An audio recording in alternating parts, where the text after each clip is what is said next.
Exploitation की गई हो, इतना भेदभाव किया हो, जिसने पीने, खाने पीने, खेलने कुछ नहीं साथ करने दिया जा रहा। हर एक इंसान ने उसी देश का संविधान, उस इंसान ने अपना नाम इतना बड़ा कर दिया, अपनी लाइन इतनी बड़ी कर दी, लगती है तो चाहे चाहे हिंदू है, मुस्लिम है, सिख है, ईसाई है।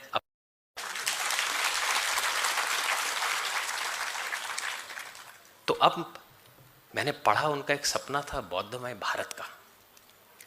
तो मैंने कहा ठीक है, अब बौद्धमय भारत की ही बात करते हैं। तो मैंने सोचा कि अब आगे कैसे बढ़ा जाए। जब बढ़ा आगे, थोड़ा जाना बुद्धिस्ट लोगों के बीच में गया, थोड़ा जान पहचान की कि भी कैसे क्या चीज़ हो रही है। और मैंने क्या पाया कि क्यों बुद्धिस्ट में जी रहे हैं, माइंडफुली नहीं है कि हम क्या कर रहे हैं। एक दूसरे की बुराई जब हम करते हैं, बुद्धिज्म की बुराई करते हैं बाहर के लोगों को सामने, अपने लोगों के सामने, एक जो आगे बढ़ रहा है उसकी टांग खींचने की बात करते हैं, तो हमें लगता है अरे वाह, हो गया ना उसका प्रोग्राम खराब, कर दिया उसका प्रोग्राम खराब, वो अच्छा आदमी नहीं है। उसका नुकसान नहीं किया आपने, ना ही अपना किया, नुकसान किसका किया? आपने बुद्धिज्म का नुकसान कर दिया। जाना सभी ने उसी चोटी पर है, लेकिन एक दूसरे की टांग खींच रहे हैं। मैं म्यांमार में गया, वहां पर एक पेंटिंग थी, एक जैसी दो पेंटिंग्स एक ही कलाकार ने बनाई और उसे सर्वश्रेष्ठ पेंटिंग का इनाम दिया गया। मैंने देखा कि ऐसा क्या है। मैंने देखा उस पेंटिंग में बहुत सारे लोग थे और उस एक पेड़ पर फल लगे थे। अब उन्होंने कहा कि आप एक ग्रुप को कहा जो ज्यादा फल लाएगा हम उसको इनाम देंगे, एक इंसान को।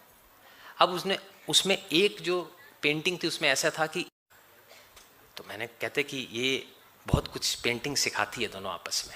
ये पेंटिंग मैंने आपसे इसलिए आज बात की है कि हमारी भी वही हालत है, हम टहनियाँ काट रहे हैं। अगर एक दूसरे को कंधा दे के हाथ से हाथ मिलाकर आगे बढ़ेंगे तो भारत को बौद्धमय होने से कोई रोक नहीं सकता, इतनी ताकत है।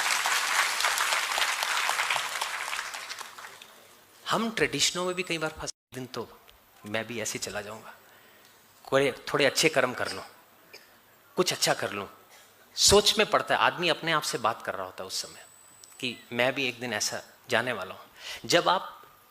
जब 5 मिनट हैं वो आपको विजडम देते हैं, आपकी बुद्धि को स्ट्रांग करते हैं कि सही राह पर चलना है। इसलिए शमशान में भी जाना जरूरी है, उससे डरने की जरूरत नहीं है, वो सच्चाई जीवन की वही है।